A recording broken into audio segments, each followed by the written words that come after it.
اور ہم نے لقمان کو دانائی بخشی کہ اللہ کا شکر کرو، اور جو شخص شکر کرتا ہے تو اپنے ہی فائدے کے لیے شکر کرتا ہے، اور جو ناشکری کرتا ہے تو اللہ بھی بے نیاز ہے، لائق حمد و ثنا ہے۔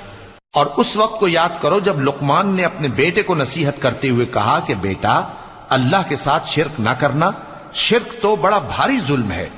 اور ہم نے انسان کو جسے اس کی ماں تکلیف پر تکلیف سہ کر پیٹ میں اٹھائے رکھتی ہے، پھر اس کو دودھ پلاتی ہے، اور آخر کار 2 برس میں اس کا دودھ چھڑانا ہوتا ہے، میں نے تاکید کی ہے کہ میرا بھی شکر کرتا رہے اور اپنے ماں باپ کا بھی،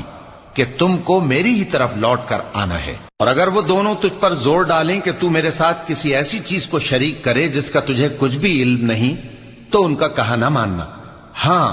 دنیا کے کاموں میں ان کا اچھی طرح ساتھ دینا، اور جو شخص میری طرف رجوع لائے اس کے رستے پر چلنا،